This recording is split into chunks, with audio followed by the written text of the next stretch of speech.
Et bonjour à tous et bienvenue sur la chaîne Dodan Lorcana, j'espère que vous allez bien, moi ça va extrêmement bien. Et on se retrouve aujourd'hui pour une decklist délicieuse, savoureuse, encore une decklist qui a surpris et performé en cette championship. Elle a fini top 8 sur un tournoi, donc elle a réussi à remporter sa carte Jafar tout simplement. Je pense que c'est l'objectif de beaucoup.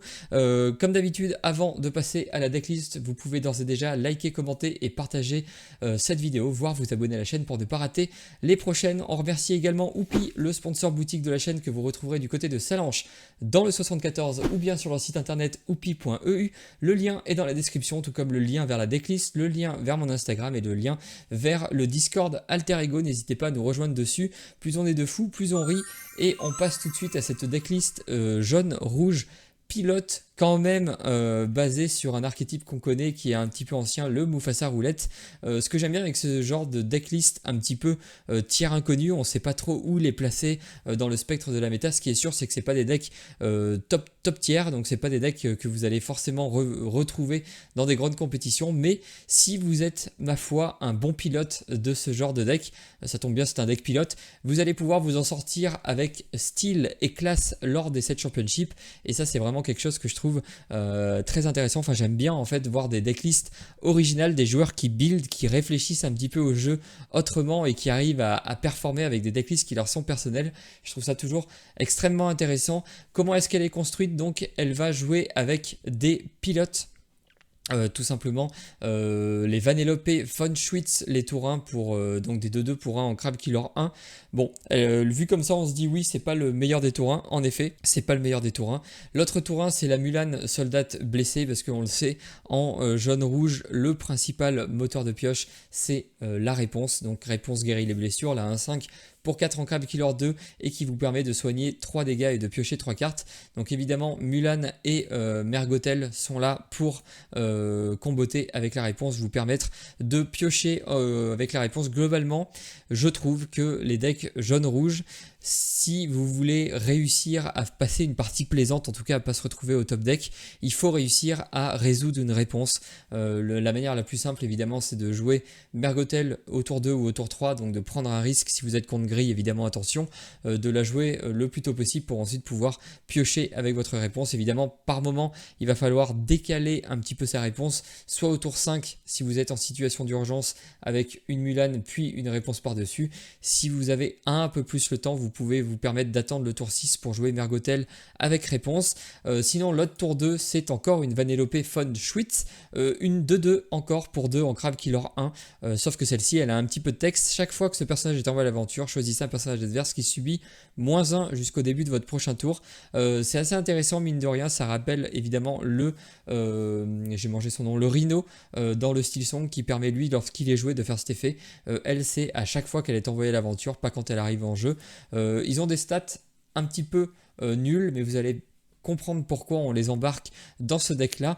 L'autre T2 qu'on prend, c'est encore une Vanellope Von Schwitz. Décidément, c'est vraiment la carte un petit peu iconique de ce deck. Une 3-1 pour 2 en Crab Killer 1 qui est insaisissable. Donc elle est insaisissable, elle a que 1 de force, c'est assez intéressant, elle a 3 de patate, c'est aussi intéressant. Pourquoi est-ce que c'est intéressant qu'elle ait qu'un de force? Et bien tout simplement parce que vous embarquez sa sucrerie Pilote Royale, une 2-2 pour 4 non en Crab Killer 2, et à chaque fois que l'un de vos autres personnages pilotes est banni, chaque adversaire choisit l'un de ces personnages et le bannit. Donc ça, c'est principalement votre manière de contrôler avec ce deck là, et c'est ce que j'ai trouvé vraiment très original. Vous allez pouvoir poser un petit peu vos pilotes comme ça sur le board. L'adversaire va en général pas trop y faire attention, une 2-2 qui fait rien, une 2-2 qui fait perdre un point de force. Bon, passons, peut-être que la 3-1, il va peut-être un peu plus l'embêter, c'est s'il a du mal à gérer les insaisissables.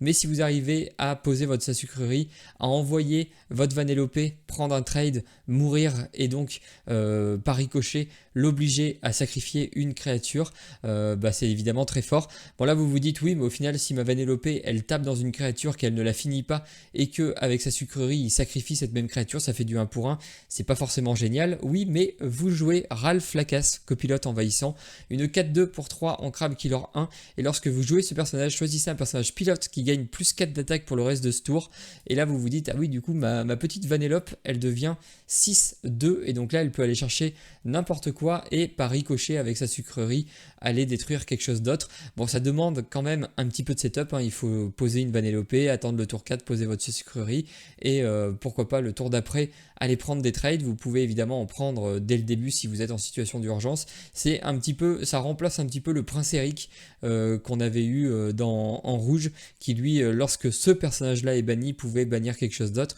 Je trouve que sa sucrerie c'est plus thématique, ça demande un petit peu plus de setup, mais c'est plus intéressant évidemment lorsque ça se met à fonctionner. L'autre carte pilote que vous allez jouer, c'est sa sucrerie Cauchemar de Sugar Rush, une 3-2 pour 3 ancrables killer 1. Je l'ai présenté dans le deck jaune-rouge que j'avais fait il y a une semaine il me semble. Lorsque ce personnage est banni, vous pouvez renvoyer dans votre main une autre carte pilote de votre défausse. Vous avez en plus, avec la mécanique pilote, de la récursivité, vous allez pouvoir aller jouer avec votre défausse. C'est évidemment une mécanique qui me plaît beaucoup, donc ça m'a forcément tout de suite attiré le regard. Le Pongo qu'on a l'habitude de voir dans les Mufasa roulettes, hein, qui permet au début, une fois par tour, de payer 2, de retourner une carte, la première carte de votre deck. Si c'est un personnage, vous pouvez la prendre en main, et aux surprises on joue 60 personnages. Donc en gros, le Pongo en milieu fin de partie, vous allez pouvoir le poser pour 3, payer 2 et piocher une carte supplémentaire. En début de tour, pour 2, vous piochez une carte supplémentaire. C'est toujours intéressant. Et ensuite on arrive dans la partie un petit peu plus classique du deck, à savoir la partie Mufasa. Donc Mufasa, pour ceux qui n'auraient pas joué pendant sa période phare, donc c'est une 3-3 pour 5 en crabe killer 2, et lorsque ce personnage est banni, vous pouvez révéler la première carte de votre pioche. S'il s'agit d'un personnage, vous pouvez la jouer gratuitement, il entre en jeu épuisé, sinon remettez-la sous votre pioche. Donc là évidemment c'est votre résilience, votre manière de tenir le board, en particulier sur les match-ups un peu compliqués où le late game n'est pas pour vous. Je pense notamment au bleu-rouge.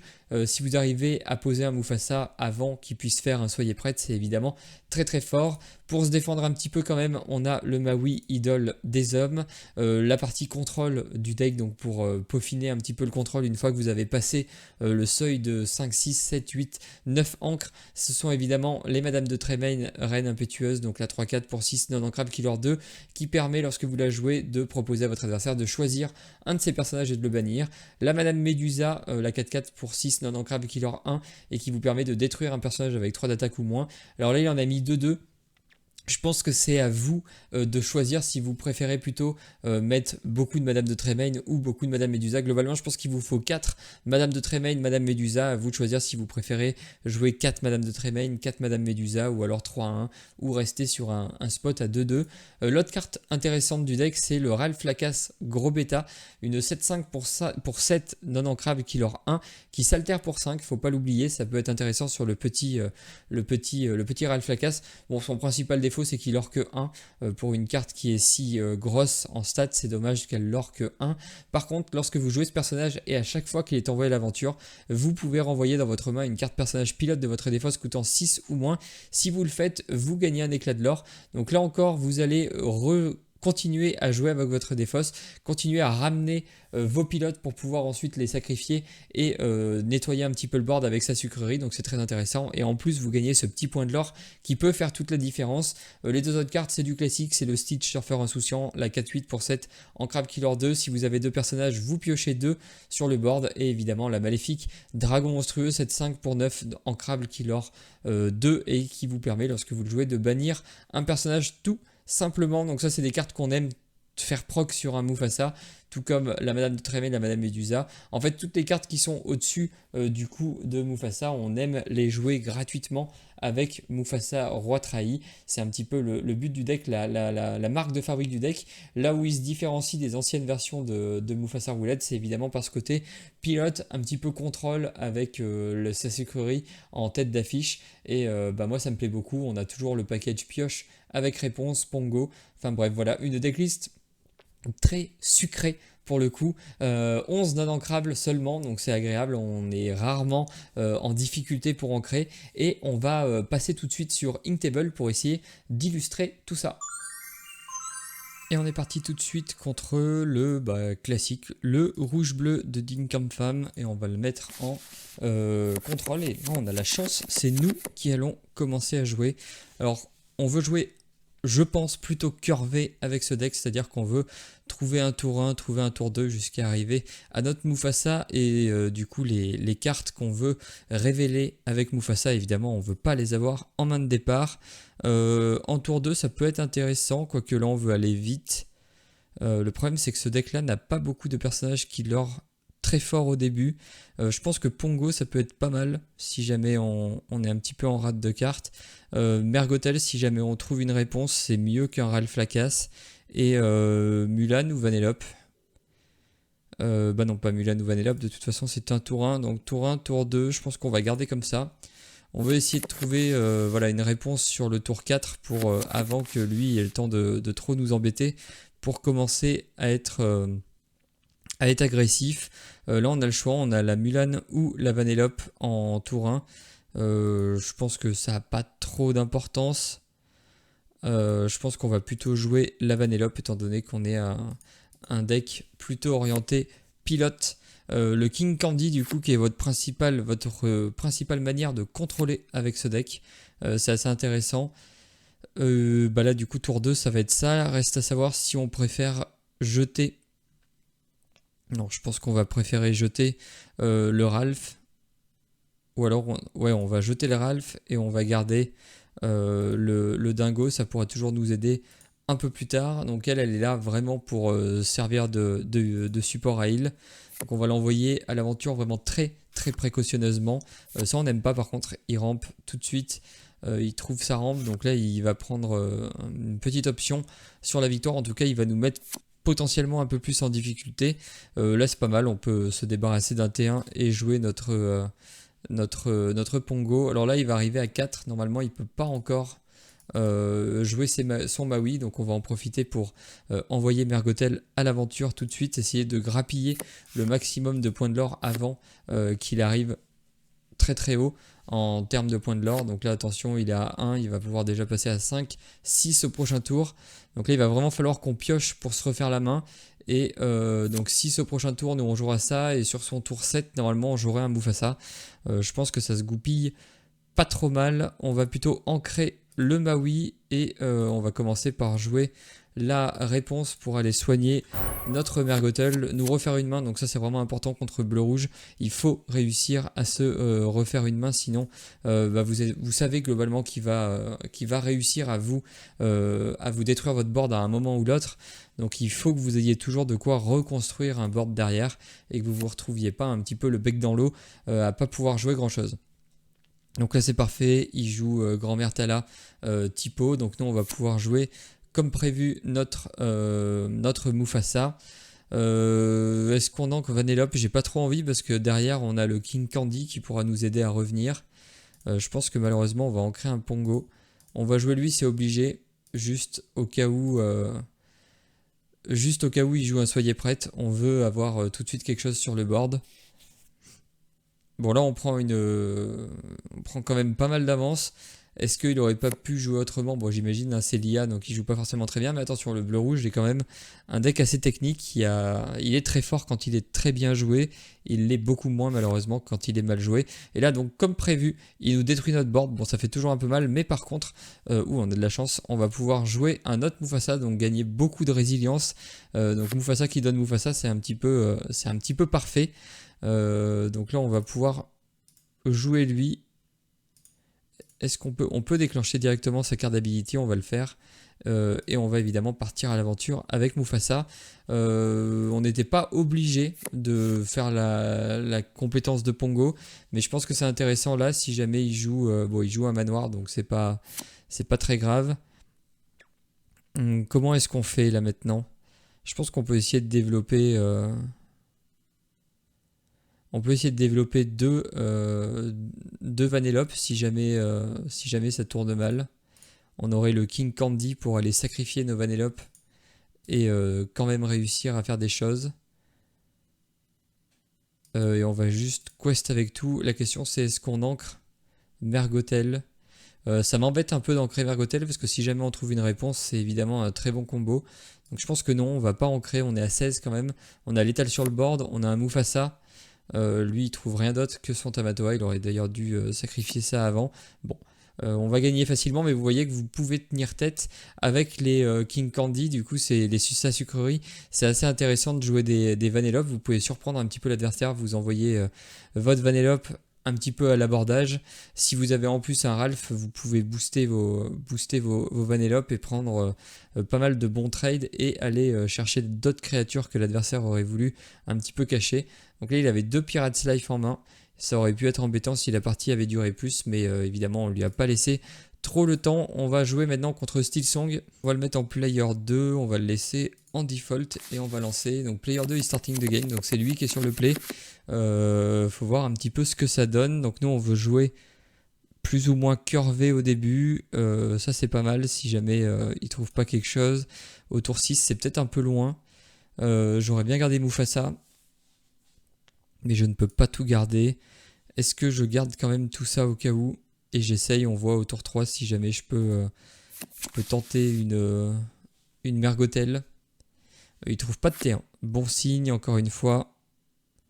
Pongo, je pense qu'on en a pas besoin parce qu'il joue des sœurs rêves bleues. Donc il peut potentiellement... là, on aurait aimé avoir, remarque, sa sucrerie pour avoir empiler un petit peu les racers. Ça aurait été pas mal. On va ancrer lui et je pense qu'on va jouer ça. On a notre sa sucrerie, hein, je l'avais pas vu. On va partir à l'aventure avec elle, il y a de fortes chances qu'elle survive pas. Là, l'idéal évidemment, c'est d'arriver à jouer sa sucrerie à un moment. Oh là là, bon, on est dans l'enfer du Steelsong. Est-ce que il a toujours quelque chose ou pas? Est-ce qu'on joue King Candy?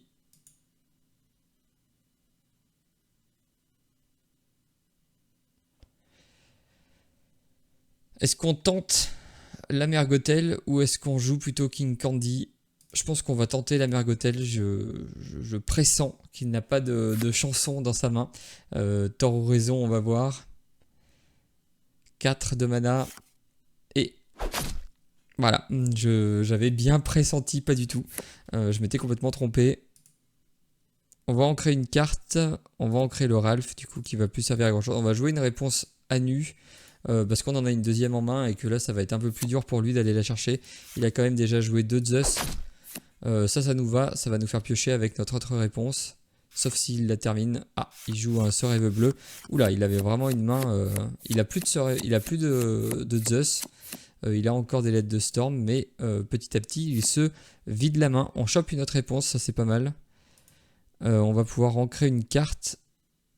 Je pense que là, c'est sans hésiter, ça va être ça. On va quest avec la Rapunzel. La réponse, pardon. C'est un peu dommage d'avoir pioché toutes nos maléfiques dragons.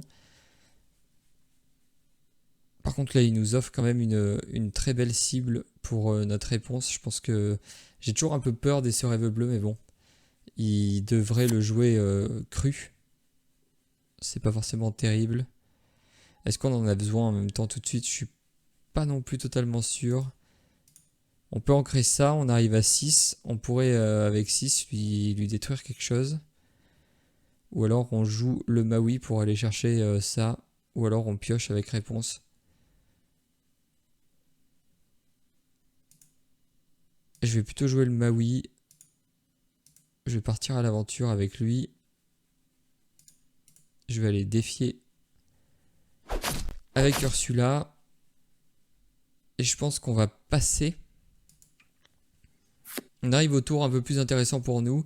Le Ralph Lacasse, ça peut être intéressant puisqu'on va pouvoir aller récupérer tous nos racers, notamment nos sucreries. Donc ça, c'est ce qu'on veut avec... Oh, intéressant. Là, on joue un... Donc là, on va pouvoir aller récupérer, pourquoi pas, sa sucrerie.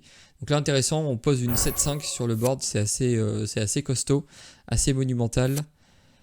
Il est parti à l'aventure avec tout.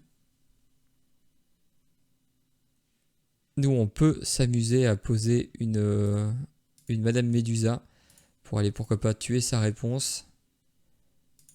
Lui, je pense qu'il va partir défier une Cendrillon, on va essayer de prendre des value trade. Le Ralph va aller taper le Rhino.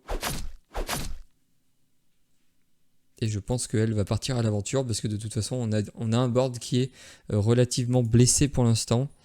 On va jeter un Ralph Lacasse et on va passer. Quand on arrive vraiment dans les tours assez forts du deck, on va pouvoir repiocher si jamais il nous embête. Il est à 7 d'encre. Il va jouer des petites créatures. Je pense que... Ah, ce rêve bleu. Donc là c'est dommage, on avait une belle main. Mais est-ce qu'on n'aura pas toujours une belle main avec le deck qu'on joue? J'ai l'impression que si. Là on peut commencer par jouer un Stitch pour piocher 2. Je pense qu'on va ancrer ça et qu'on va jouer une petite Vanellope. On va aller défier son petit Rhino et on va partir à l'aventure avec le reste tout simplement. De façon très sobre. Lui il va nous permettre de récupérer un pilote qu'on a acheté. On va récupérer sa sucrerie et on va passer. D'ailleurs ça m'a pas proposé, ah oui parce que c'est 6 ou moins.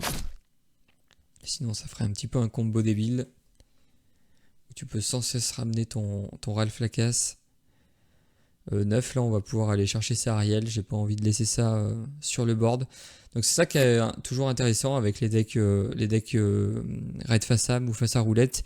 C'est que vous avez quand même pas mal de possibilités. Là en plus je pourrais aller récupérer pour le coup un Ralph Lacasse avec le King Candy. Donc plutôt intéressant. Je pense qu'on n'en a pas vraiment besoin, mais là on va commencer à jouer évidemment nos énormes cartes. On va aller défier sa petite Cendrillon. Et c'est vrai que là en fait on a une espèce de boucle qui se dessine avec le premier Ralph Lacasse, laisse sa sucrerie. C'est assez intéressant de voir comment tout s'imbrique un petit peu ensemble. Et bon, le deck va évidemment perdre Mufasa, va perdre pas mal de cartes du Mufasa roulette, mais je pense que quand même le deck pilote peut avoir de l'avenir. Moi j'aime beaucoup le côté récursif du deck pilote. On va pouvoir jouer avec la défausse. Oula, encore un sort rêve bleu, attention, on va se retrouver... Ah non, il a fait quoi? Il a pioché un sort rêve bleu, donc il va le jouer potentiellement au tour d'après. Mais nous, malheureusement pour lui, on va juste finir, on va partir avec tout. C'est un petit peu long l'animation, 18 et 20. Il avait quoi en main? Bon, il avait son sort rêve bleu et il avait une bête. Bon, il n'avait pas une main qui pouvait vraiment nous effrayer. On va enchaîner contre le vert gris ou le violet gris. Violet gris balai, j'ai l'impression que c'est un deck qui est assez intéressant. On va le mettre en P2 et on va faire en random. Donc toujours contre du gris, on fait attention, hein, les Mulan c'est pas forcément le mieux, même si le violet gris lui joue un tout petit peu moins. Avec tout ça par contre ça on n'en veut pas, hein, les grosses cartes, on veut principalement les avoir sur un Mufasa ou plus tard dans la partie en tout cas. On va essayer de garder un tour 1, un tour 2, un tour 3, même si c'est pas forcément le mieux, où là on a une main assez fragile. L'avantage c'est que lui ne trouve pas de T1. On va pouvoir ancrer un sa sucrerie et jouer une Mulan. On va voir si elle résiste. Le Magic Broom, le balai magique. On a intéressant, on a une réponse. J'ai pas trop peur de ces insaisissables. Quoique si, les insaisissables avec le génie, ça peut être intéressant de garder ça. Je pense qu'on va plutôt jeter ça. La question c'est, est-ce qu'on la développe tout de suite ou est-ce qu'on attend un peu? Je pense qu'on va la mettre. On va pas partir à l'aventure, je pense que c'est un petit peu bête de lui offrir un trade évident. Attention évidemment, voilà, ces sorts de dégâts. Bon là c'est un allumer les mèches qui vient de partir. On peut jouer lui pour aller la récupérer. On arrive tranquillement sur le T4. Ou alors on choisit de tenter une Mergotel. Donc là normalement il pourra pas défier, enfin taper les deux, sauf s'il chante Quoique non, il a que des personnages à 2, donc là normalement il peut pas chanter.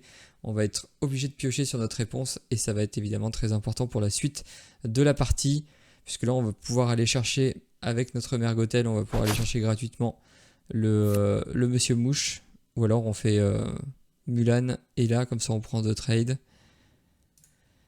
On va en créer un Ralph, je pense que pour l'instant c'est celui qui nous sert le moins. On va jouer évidemment réponse.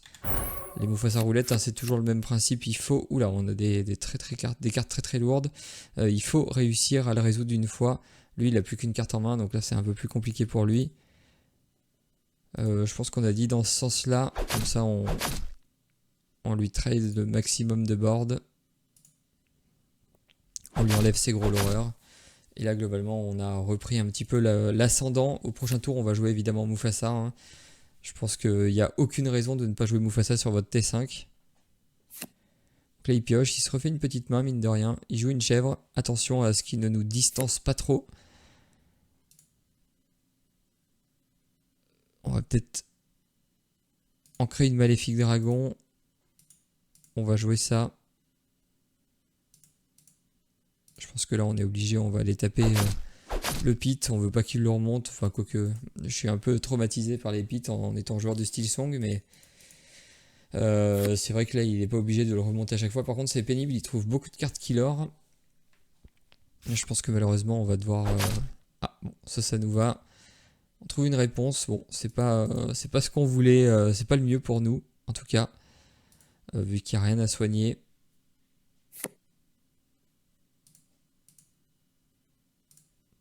Je pense qu'on va jouer un Maui pour aller chercher la chef tout de suite. On va partir à l'aventure avec les deux pour essayer de recoller. Parce que réponse fait pas mal, hein, évidemment, contre le gris.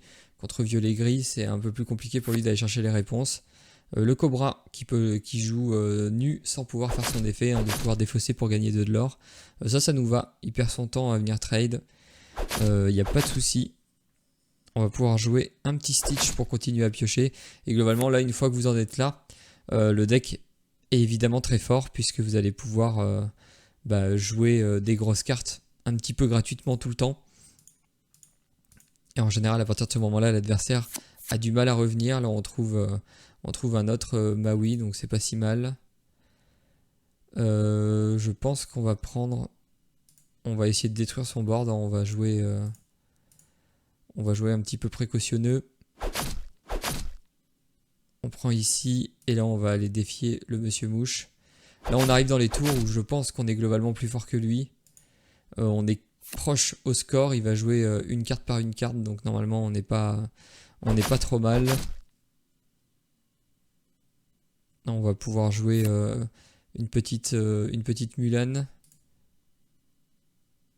Attention, là je suis en train d'ancrer. Un peu embêtant. Est-ce que... je pense que je peux ancrer un Maui. Je vais jouer la petite Mulan juste pour pouvoir déclencher l'effet du Stitch. Surfer et pouvoir piocher 2. Là on va aller taper ici. Bon, je pense que là en vrai j'aurais pu partir à l'aventure. Je pense que c'est pas à moi de nettoyer le board, c'est vraiment à lui de faire le ménage. Moi il faut plutôt que je me dépêche. Par contre elle tombe à pic. Et pour 2, je vais jouer une Vanellope et je vais partir à l'aventure avec tout.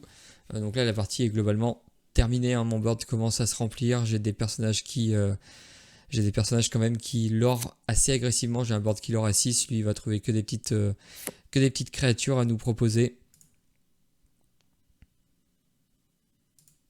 Je vais quand même essayer de jouer cette synergie là. On va voir si j'arrive à la mettre en place, hein. Je pourrais envoyer la Vanellope qui a que 1 de force, donc elle meurt globalement à chaque fois qu'elle prend un trade, et elle activera du coup le King Candy, même si là notre adversaire a évidemment rien à nous proposer. Ah, la remarque, s'il pose sa créature, ça peut être juste intéressant. Ouais, voilà, on va pouvoir juste faire l'interaction pour voir un petit peu comment ça se passe. On va partir défier avec la Vanellope. tout le monde va mourir et King Candy va lui proposer de tout simplement détruire un autre de ses personnages. Donc ça, cette petite mécanique Racer, je trouve qu'elle est vraiment très intéressante. Et on passe à 20, donc il avait un Strength of the Raging Fire, si je le dis bien. On va relancer, on va en faire une dernière remarque. On va finir sur un petit match contre Agro. Donc là j'ai un vert jaune, le vert jaune qui a joué Ding comme femme lors des championnats du monde. Donc on va voir comment se comporte le deck. On veut une sortie le plus curvée possible pour essayer d'atténuer un petit peu ces personnages qui leur beaucoup. Ça peut être utile en fin de partie. Est-ce qu'on veut les garder tout de suite? On va peut-être en garder qu'une. C'est peut-être un peu présomptueux de la garder. En tout cas, on a beaucoup de T1. Il va acheter beaucoup de choses lui aussi.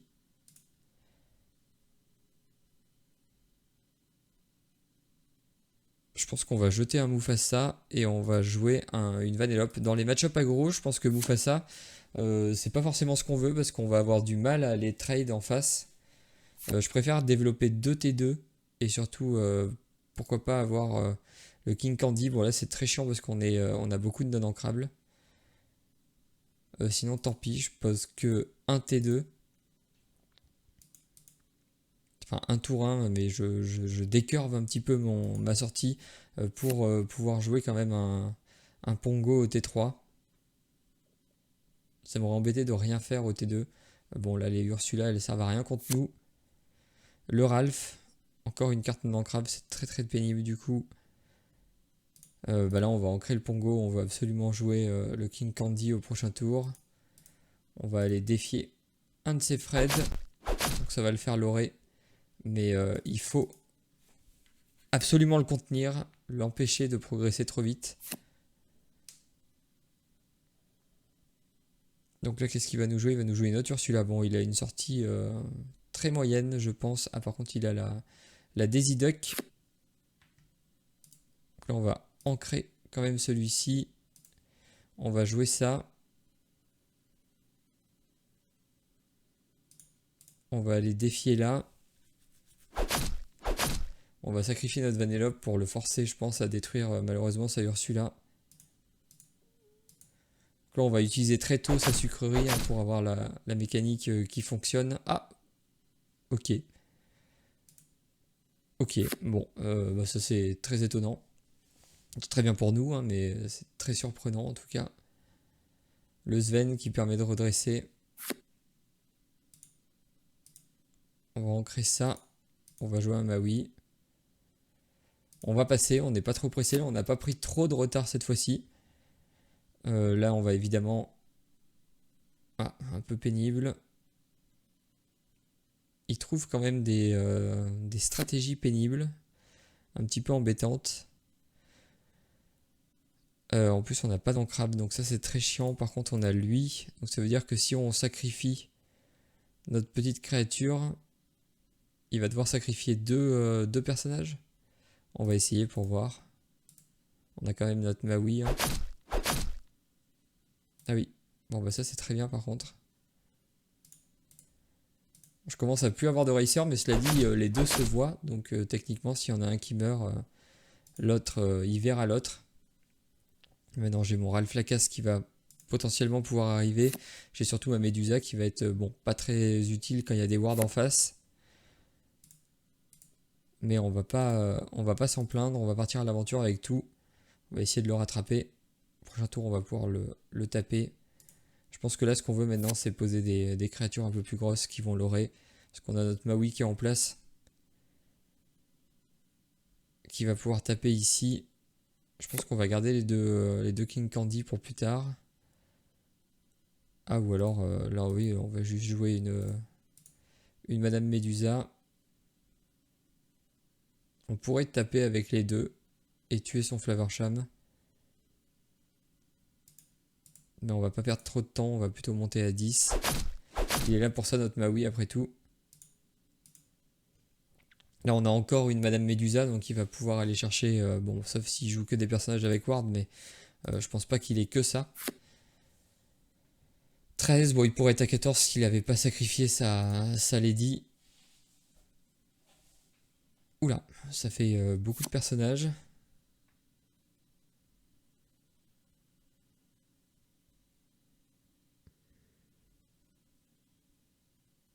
pense que malheureusement, on va devoir le défier à la main.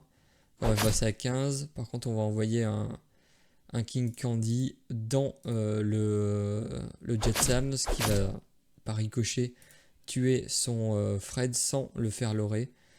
On va partir à l'aventure avec tout. Et je pense qu'on va ancrer. On va ancrer lui pour jouer le gros Ralph. Alors le gros Ralph, je trouve que ce qui a vraiment de dommage, c'est qu'il est que 1 de l'or. Je trouve que ça c'est vraiment son énorme point faible pour une carte qui est si grosse. Je trouve ça dommage. Bon, là on va lui laisser un petit peu aucune chance. On va lui détruire son porcinet et on va partir avec tout. On va être à 19 et 20. On gagne, mais c'est quand même un petit peu de... Pas de justesse, mais c'est un peu plus dur. C'est un peu plus dur contre les decks très aggro. Bon, évidemment, c'est des decks ultra polarisés. S'ils tombent contre du gris, je pense que c'est beaucoup plus compliqué. Quoique, il y a pas mal de personnages ward. Bref, j'espère en tout cas que ce deck vous aura plu autant qu'il m'a plu lorsque je l'ai vu. Si c'est le cas, n'hésitez pas à liker, commenter et partager la vidéo, voire vous abonner à la chaîne pour ne pas rater les prochaines. Il me reste plus qu'à vous souhaiter une excellente journée et ou une excellente soirée. Tout dépendra évidemment du moment où vous choisissez de regarder cette vidéo. Allez, salut!